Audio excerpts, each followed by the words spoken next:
అనుదిన నిత్యజీవపు మాటలు. దేవుని నామానికి మహిమ కలుగునుగాక. దేవుని వాక్యాన్ని చదువుకుందాము. నిజమైన వెలుగు ఉండెను, అది లోకములోనికి వచ్చుచు ప్రతి మనుషుని వెలిగించుచున్నది. యోహాను సువార్త 1వ అధ్యాయము 9వ వచనం. సూర్యుని వెలుగు ఉన్నది, చంద్రుని వెలుగు ఉన్నది, నక్షత్రముల వెలుగు ఉన్నది. వీటి వెలుగు ప్రకాశించినప్పుడు చీకటి తొలగి వెలుగు వస్తుంది. కానీ వీటి వెలుగుకు మనుషులను వెలిగించే శక్తి లేదు. అందుకే ఇవి నిజమైన వెలుగు కావు.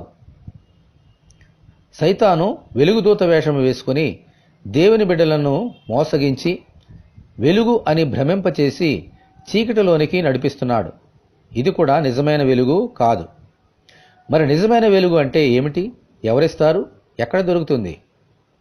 నాయందు విశ్వాసముంచు ప్రతివాడు చీకటిలో నిలిచి ఉండకుండానట్లు నేను ఈ లోకమునకు వెలుగుగా వచ్చి ఉన్నాను అని ప్రభువైన యేసుక్రీస్తు చెప్పారు.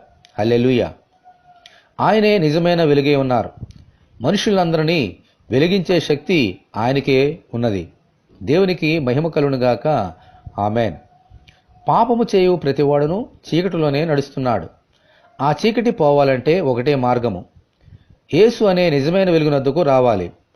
ఆయనలో ఉన్న వెలుగు ఆ పాపి మీద పడినప్పుడే పాపము పోయి జీవములోనికి వచ్చి వెలుగులో నడుస్తాడు. ఆమేన్. ప్రభువా, మీ ముఖకాంతి మా మీద ప్రసరింపచేసి మాకు వెలుగునిచ్చి అనుదినము ఆ వెలుగులో నడిపించమని ప్రభు అయిన యేసుక్రీస్తు ద్వారా మనమందరము దేవుని ప్రార్థన చేసుకుందాము. ప్రభువా, ఈ లోకమంతా చీకటిలో ఉన్నప్పుడు వెలుగును సృష్టించి చీకటిని పారదోలారు. సూర్య చంద్ర నక్షత్రములను సృజించి వెలుగునిచ్చారు. అయితే ప్రభువా, ఈ వెలుగునకు మాలో ఉన్న చీకటిని తొలగించే శక్తి లేదు. ఈ చీకటి పాపంలో వచ్చే చీకటినైనా దీనిని పారదోలడానికి మీ వెలుగు కావాలి. నేను ఈ లోకమునకు వెలుగు వచ్చున్నానని చెప్పే రీతిగా, దేవుడు వెలుగే ఉన్నాడని చెప్పే రీతిగా మీరే మాకు వెలుగునైనా మీ వెలుగు మీ ముఖకాంతి మాపై ప్రసరింపచేసి మాలో ఉన్న పాపమనే చీకటిని తొలగించి ఆశ్చర్యమైన వెలుగులోనికి నడిపించమని, ఈ వాక్యం వింటున్న బిడ్డలందరినీ అలాగూ వెలుగులో నడిపించమని యేసు అతి పరిశుద్ధమైన నామములో ప్రార్థన చేయుచున్నాము తండ్రి. ఆమేన్. ప్రభు అయిన యేసుక్రీస్తు కృప మనకు తోడే ఉండునుగాక. ఆమేన్.